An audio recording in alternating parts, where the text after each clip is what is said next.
Japan has a very low crime rate, unless you count the fact that approximately every 15 minutes, the entire cabinet gets indicted for taking bribes. So, they do have high-level scandals, but there's little street crime. You'd be amazed at what passes for crime in Japan. One day in Tokyo, I picked up the English-language newspaper called the Asahi Evening News, which had a large photograph and a story about, prepare to be shocked, lamppost graffiti. Yes. Somebody was going around the city of Nagoya writing Sagi Nomura on lampposts. Sagi means swindler. The graffiti writer was commenting on Japan's scandal du jour, which was the giant Nomura security firm's admission that it had been compensating its large clients, but not small investors, for their stock losses. The newspaper said, such graffiti reproaching securities houses has been drawn on at least 29 lampposts and traffic signal poles in the business district of the city. All the markings are in chalk of several colors, including white, red, and yellow, and are believed to have been written by one person. So, there you have a Japanese-style crime wave. Terror stalks the city. A mystery fiend was out there somewhere prowling the streets, armed with several colors of chalk.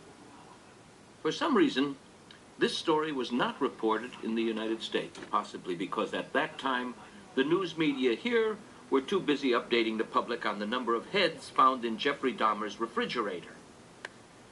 They follow the rules in Japan.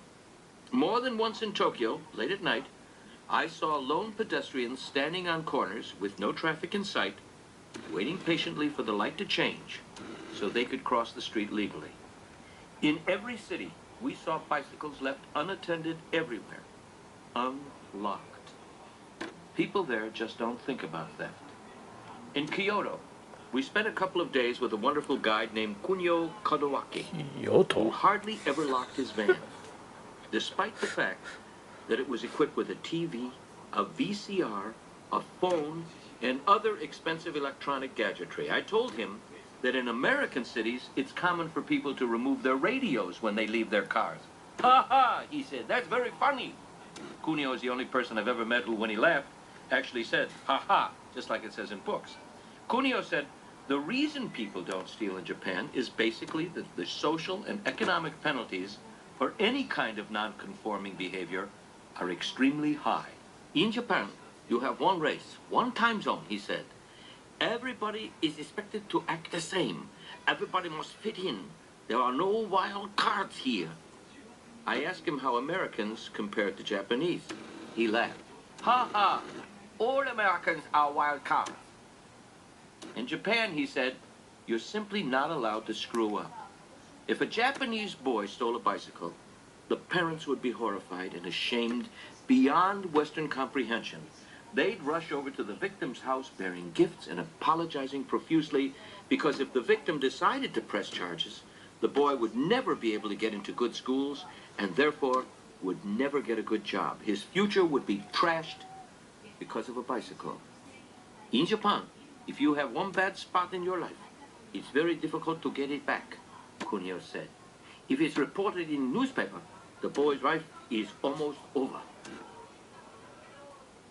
I'm glad we're not that strict in the United States, because my life would have been over a number of times before I got out of high school. I'm thinking particularly of a fall evening in Armonk, New York in 1964, when Carmine Labriola, whose parents were out of town, invited every young person on the immediate North American continent to his house for an elegant and sophisticated party themed, let's puke on our own shoes.